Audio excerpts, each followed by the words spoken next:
For 14 years I've called you home.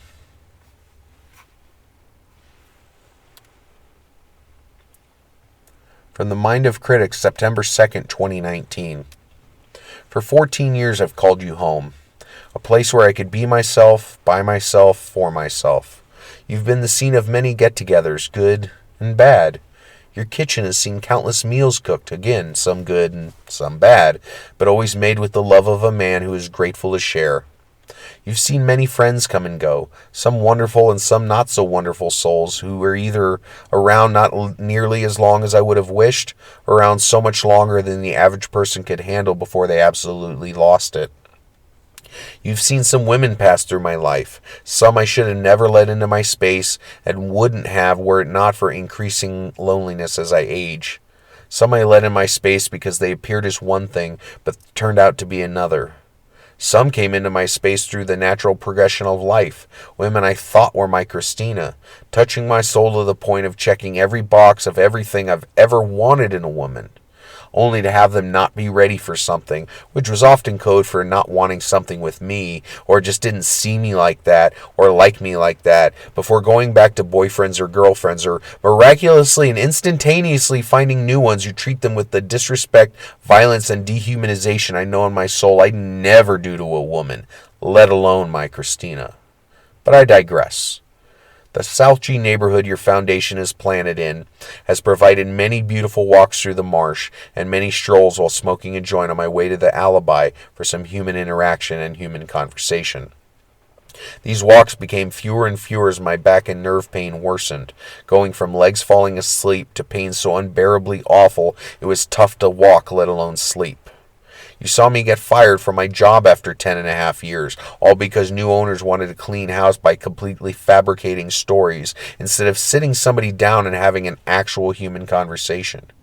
You saw my pain dramatically worsen almost immediately after, forcing me on to unemployment, but at least was able to pay my bills because of help from Mom. You saw me get forced offset unemployment because my former fucking evil bosses couldn't stand me having one crumb of what I paid into for a decade. You saw me get onto state disability, of which a decade was also paid into, chiseled in by countless doctor's appointments, physical therapy appointments, and MRIs, which confirm my L3 and L4 are compressing, and nothing short of surgery would fix it. Although it may get worse or better through proper diet and exercise, which as you know is hard for me to do for more than 2 minutes at a time before the tingling and burning pain sets in. You saw me apply for permanent Social Security disability, knowing my odds were long but had to be hopeful because my state disability runs out at the end of the year.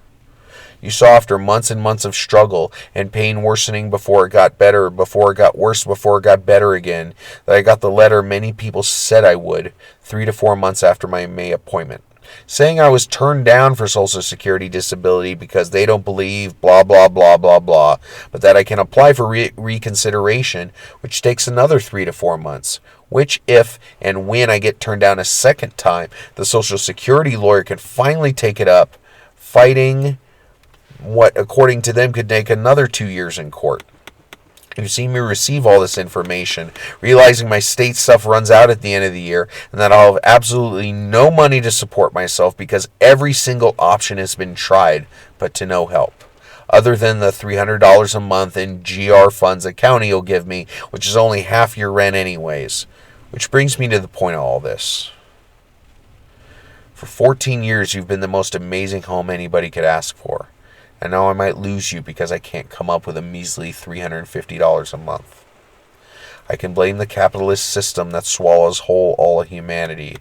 I can blame our current government who doesn't want to give shit to anybody. I can even blame myself for not being good enough. But the bottom line, after 14 years, the sweet energy you've always so willingly provided will be gone forever.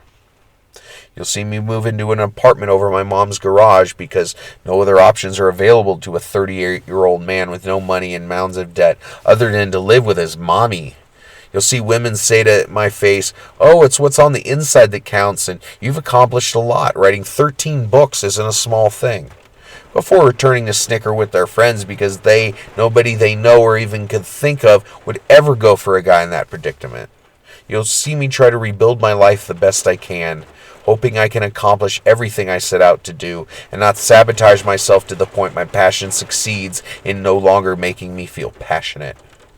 I'll keep writing my books, my blog, recording podcasts, spending time with friends and family, not to mention soaking in all the river time I can, which has been the main driver in the last year of keeping peace in my soul, even when my mind astral projected me somewhere else. I'll keep hoping to meet my Christina, that special woman I feel high just being around, because the connection our souls share only deepens with time, creating a love we're obligated to share with the world. So, there you have it. God, 14 years. Shit. And now I may have to go if I can't find $350 a month. Never thought life would come to this, but I move forward anyway because what the fuck else am I gonna do? Quit? Shit. I'm just scared. Real fucking scared. 14 years wasn't long enough. And I'll be praying for a miracle by the end of the year. I really hope I don't have to say goodbye, but I may have to.